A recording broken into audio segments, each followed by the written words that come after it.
मृत्यु के देवता यमराज का वध कर दिया गया था। जी हाँ, उस दिन मौत को खुद अपनी मौत देखनी पड़ी थी और उनका वध करने वाले कोई और नहीं बल्कि स्वयं कालों के काल महाकाल थे। सिर्फ अपने एक 16 साल के नन्हे भक्त को बचाने के लिए महादेव ने यमराज की छाती पर ऐसी लात मारी कि यमराज के प्राण निकल गए। कहानी शुरू होती है महान शिव भक्त ऋषि मृकंडु और उनकी पत्नी मरुदवती से। सब कुछ था उनके पास, लेकिन एक ही दुख था, संतान का न होना। उन्होंने शिवजी की कठोर तपस्या की। भोलेनाथ प्रसन्न हुए, लेकिन उन्होंने एक कठिन शर्त रख दी। उन्होंने पूछा, तुम्हें कैसा बेटा चाहिए?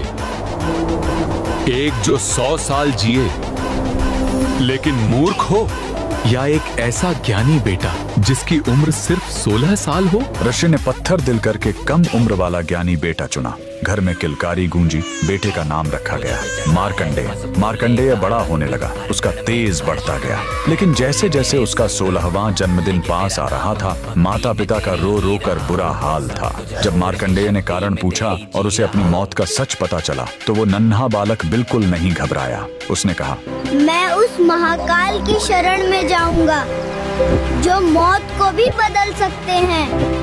वह घर छोड़कर एक पवित्र और सुंदर नदी के किनारे आ गया। उसने मिट्टी से एक शिवलिंग बनाया और तपस्या में लीन हो गया। लगातार 3 दिन बीत गए। तीसरे दिन जब मार्कंडेय पूरे 16 साल के हुए, तो यमराज ने अपने यमदूतों को भेजा। यमदूत जब उसे छूने गए, तो मार्कंडेय की भक्ति के तेज ने उन्हें रोक दिया। हार मानकर वो भाग खड़े हुए। अब यमराज का गुस्सा फूट पड़ा। वो खुद अपना घातक काल पाश लेकर वहां आ पहुंचे और गरजे, बालक, तेरा समय पूरा हुआ। डरा हुआ मार्कंडेय शिवलिंग से लिपट गया। यमराज ने अपना फंदा फेंका, लेकिन यही उनसे सबसे बड़ी गलती हो गई। वो फंदा बालक के साथ साथ स्वयं शिवलिंग पर भी जा कसा। उन्होंने अनजाने में महाकाल को बांधने की कोशिश की थी। तभी जोरदार धमाका हुआ। शिवलिंग फटा और कालों के काल महाकाल प्रकट हुए।